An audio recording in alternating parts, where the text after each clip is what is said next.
ఈరోజు కొంచెం సంతోషంగా ఉంది.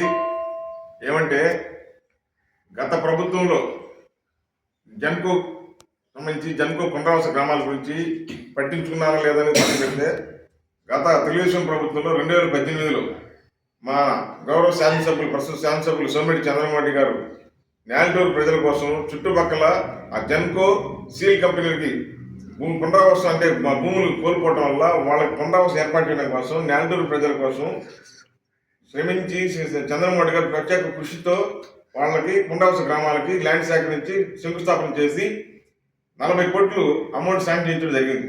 40 కోట్లతో పనులు మొదలుపెట్టడం జరిగింది. తర్వాత ప్రభుత్వం మారింది.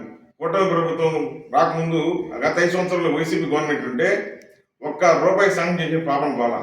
ఆ గత ప్రభుత్వంలో శాంక్షన్ చేసిన అమౌంట్ ఉంటే అంతవరకు ఏదో నడిపించారు వర్క్లు.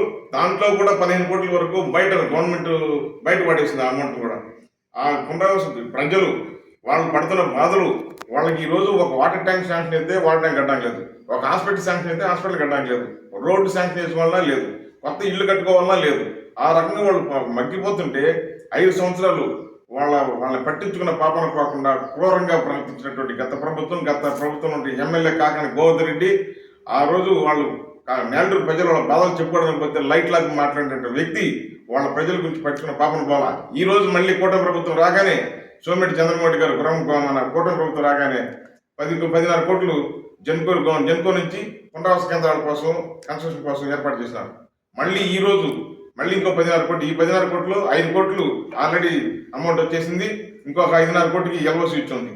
ఎందుకు చెప్తున్నామంటే ఇప్పుడు అంటే ఈ అమౌంట్ రావడం వల్ల ఆ పునరావాస పనులు మొదలు పెట్టే అవకాశం ఉంది. త్వరగా పనులు పూర్తయితే ఆ ప్రజల కష్టాలు తీరే అవకాశం ఉందని చెప్పి తెలియజేసుకుంటున్నాం. ఈ రోజు నేలటూరు ప్రజల గురించి అక్కడ ఏదైనా ప్రత్యేక శ్రద్ధ చొరవ తీసుకుని పనిచేస్తున్నటువంటి వ్యక్తి ఎవరైనా ఉన్నారంటే ఒక్క సోమిరెడ్డి చంద్రమోహన్ రెడ్డి. ఈ సోమిరెడ్డి చంద్రమోహన్ గారు నేలటూరు ప్రజల అభిమానం, వాళ్ళు చూపించిన అభిమానానికి చంద్రమోహన్ గారు వాళ్ళ కోసం కృషి చేసినటువంటి విధానం ఈరోజు జనాల్లో ఇంత చర్చనీయాంశం అయింది. నేలటూరు ప్రజల తరఫున, మన చుట్టుపక్కల గ్రామాల ప్రజల తరఫున ఈరోజు గౌరవ శాసనసభ్యులు సోమిరెడ్డి చంద్రమోహన్ గారికి, గౌరవ విద్యుత్ శాఖ మంత్రులు బట్టిపాటి రవి గారికి, అదేవిధంగా జన్కో ఎండి గారికి, డైరెక్టర్లకు అందరికీ కూడా పేరు ధన్యవాదాలు తెలియజేస్తున్నాం.